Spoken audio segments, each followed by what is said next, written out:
Mein Name ist Dieter Puls, ich bin 72 Jahre alt und sitze seit etwa 20 Jahren im Rollstuhl aufgrund einer neuromuskulären Erkrankung, einer Muskelerkrankung. Ich bin Marion Höltermann und ich bin nicht von Natur aus blind, sondern ich hatte seit meiner Geburt schon eine leichte Sehbehinderung.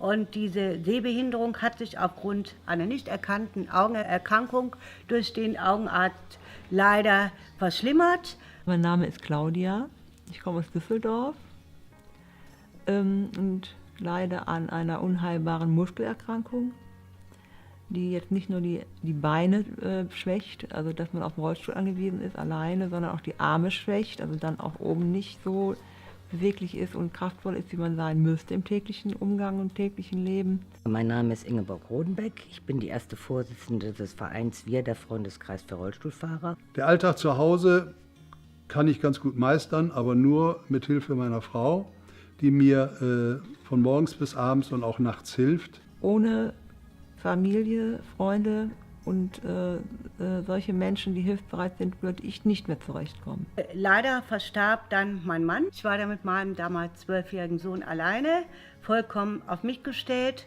und musste also schauen, dass meine Sehbehinderung keine Barriere für meinen Sohn dargestellt hat. Bei mir persönlich ist es noch so, dass ich nach draußen 2 Stufen überwinden muss. Das schafft man mit dem Rollstuhl natürlich nicht. Also mussten wir für sehr viel Geld da einen Lifter einbauen lassen. Da braucht man eben die Kostenbeteiligung der Krankenkassen.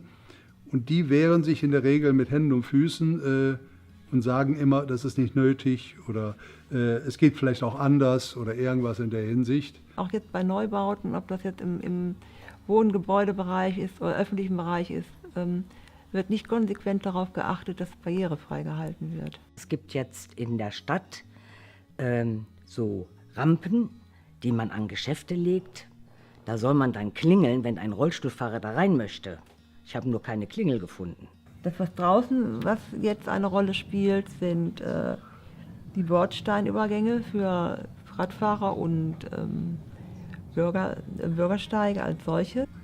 Und bei den Fußgängern hat man sehr oft auch noch eine Kante bis zu 3 Zentimetern. Die müssen wir im Rollstuhl dann überwinden und müssen sie dann schon ein wirkliches Gefährt haben, um diese Kanten hinzukriegen. Also mit so einem normalen Rollstuhl kommen sie da nicht hoch ohne Hilfe. Es sind ja nicht nur die Behinderten, es werden ja auch die Alten immer mehr. Ne?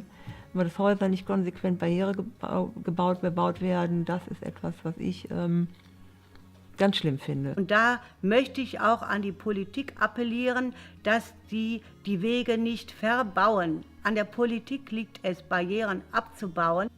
Und auch die Politiker sind gefordert, denn das sind diejenigen, die das Sagen haben, die Gesetze und Verordnungen erlassen und die dann eben dafür die Regelungen schaffen müssen und können, dass behinderte Menschen gleichrangig am täglichen Leben, an der Umwelt teilnehmen können.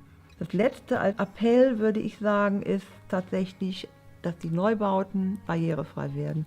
Egal, ob sie wohntechnisch genutzt werden oder öffentlich-rechtlich sind.